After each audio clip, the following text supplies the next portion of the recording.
My dear brothers and sisters, I said in the introduction, with the feast of baptism, we conclude the Christmas season. I'm sure many of you may not agree with me, because I'm sure that many of you, with the last feast of the Epiphany, have removed all the so-called deco in the house, right? The crib is removed, all the other decoration, the stars, haven't you? But we feel that with Epiphany, everything is over. It's not over. This is the last feast. We have the Christmas cycle that concludes cycle, because from tomorrow onwards, we begin the ordinary cycle. If you look in the Basilica itself around, you'll still find deco.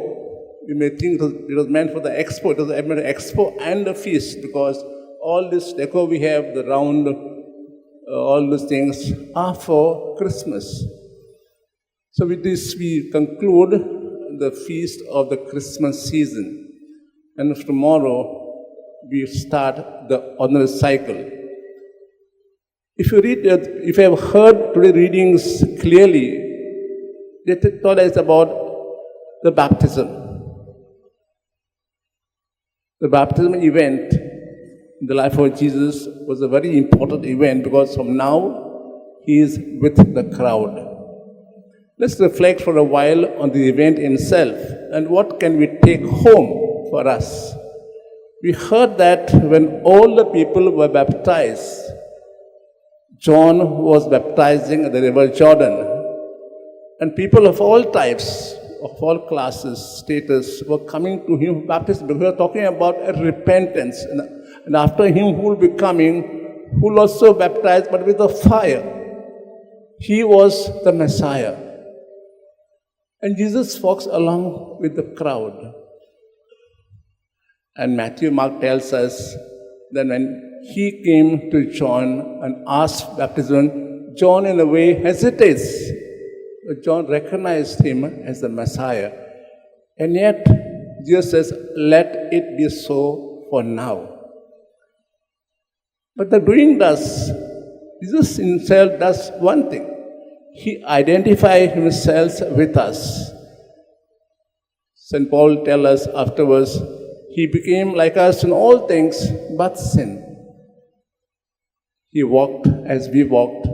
He talked as we walked. He rejoiced as we rejoiced. He took part in all activities the human beings could take, the good ones. He suffered as we suffered. So he identified himself with us. Have we ourselves identified ourselves with him? Are his thoughts our thoughts? Are his actions our actions? Are his reflections our reflections? At times it's good to think about it.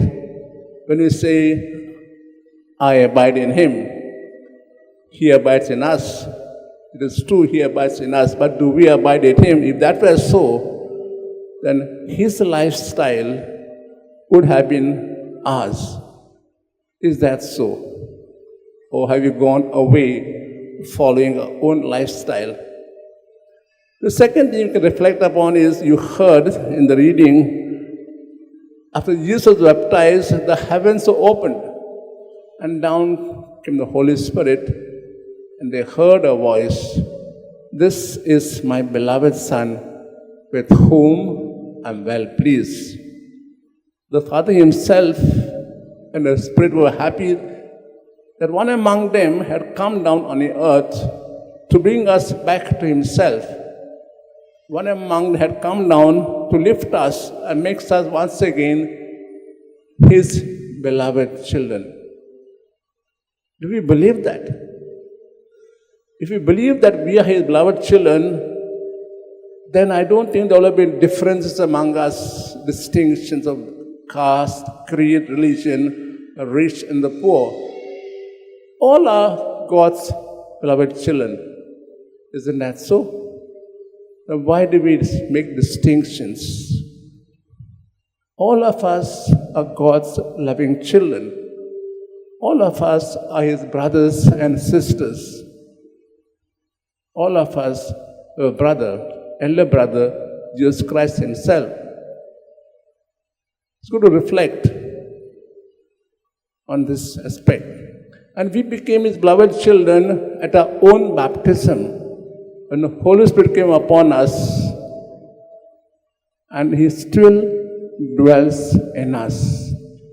And therefore, if He dwells in us, also dwells in each one of us, not just in me, in one of us. So this fact of baptism tells us our own identity. We are Christ. We are His beloved children. Sometimes we ask myself, from where do I get my identity?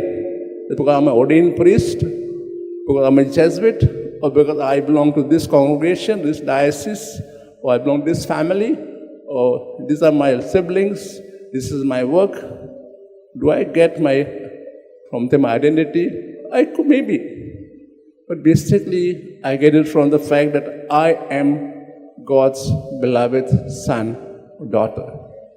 Let's pause for a while about the fact of baptism, because it tells us who we are actually in this world. And after Jesus is baptized, He begins His public ministry. He goes out to tell people in Judea and all over that they are God's beloved children, and He shows them by His life and deeds. We too are asked to go out of this basilica and tell everyone that all of us are like me, all of us are God's beloved children. Let's pause and reflect and take this message for us home today. Let's move out and go back to our homes, go back to our normal lifestyle.